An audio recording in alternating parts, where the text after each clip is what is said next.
ला इलाहा इल्लल्लाह पढ़ ला इलाहा इल्लल्लाह। इस वक्त ज़िलहज का महीना शुरू हो रहा है और अजीब बात यह है कि इस्लामी साल का पहला माह मुहर्रम है और आखिरी माह ज़िलहज है। बाज़ अमाल ऐसे हैं जो मुहर्रम के साथ ख़ास हैं और बाज़ अमाल ऐसे हैं जो माह ज़िलहज के साथ ख़ास हैं।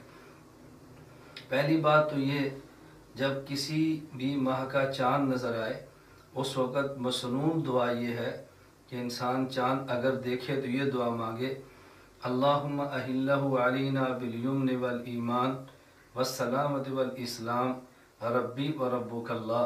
हुज़ूर अकरम सल्लल्लाहु अलैहि वसल्लम ने तालीम दी है कि ये दुआ मांगे कि या अल्लाह इस चाँद को हमारे ऊपर आप इस तरह निकाल दे कि बरकत भी हो, ईमान भी हो, सलामती भी हो, इस्लाम भी हो।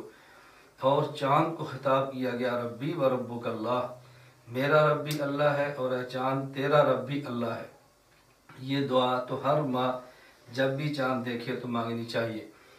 ज़िलहज का जब चाँद नज़र आए, वो शख्स जो साहिब निसाब हो उसने कुर्बानी चूँकि करनी है, लिहाजा ऐसे शख्स को चाहिए कि वो बाल अब ज़िलहज का चाँद नज़र आने के बाद ना कतरवाए, अपने नाखन ना तराशे, ज़ेर राफ जो बाल हैं उनको साफ़ न करे। हाँ, अगर किसी शख्स के 40 दिन इस तरह गुज़र चुके हों जो उसने ज़ेर नाफ बाल भी साफ़ नहीं किए और नाखन भी नहीं तराशे, तो ऐसे आदमी के लिए बालों का लेना और नाखन का तराशना इसकी गुंजाइश मौजूद है और ऐसे करना चाहिए।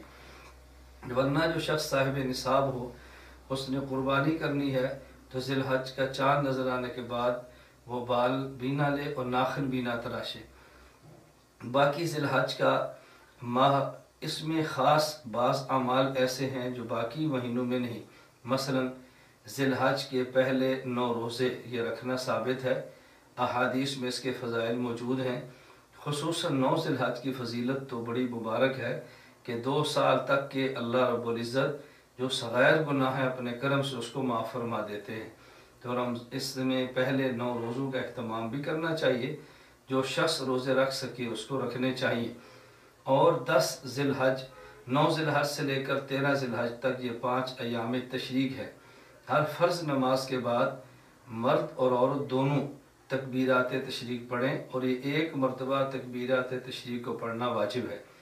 मर्द हो तो ऊंची आवाज़ से, ख़ातून हो तो आहिस्ता। मर्द अगर बाजमात नमाज पढ़े तब भी जहर के साथ पढ़े, और अगर अलग नमाज अकेला भी पढ़े, किसी वजह से जमात के साथ शरीक ना हो सके, जमात उससे रह गई हो, अकेला नमाज पढ़े तब भी तकबीरात तशरीक जाहरन पढ़े।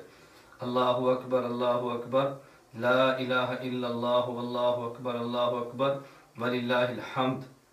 मुसलमान को चाहिए तकबीरात तशरीक का भी अहतमाम करे, कुर्बानी का भी अहतमाम करे और कुर्बानी के अहतमाम के साथ ईद का भी अहतमाम करे। मुसलमान के लिए ईद के मौके पर अच्छे लिबास का अहतमाम करना और खुशबू का अहतमाम करना, गुस्ल का अहतमाम करना, वक्त पर ईदगाह में जाना और नमाज़ पढ़ना, बहसीत मुसलमान इसका हम सब को बहुत ज़्यादा अहतमाम करना चाहिए। अल्लाह रब्बुल इज़्ज़त हम सब को हुज़ूर अकरम सल्लल्लाहु अलैहि वसल्लम की मुबारक सुन्नत के मुताबिक अपनी ज़िंदगी गुजारने की तौफ़ीक़ अता फ़रमाए।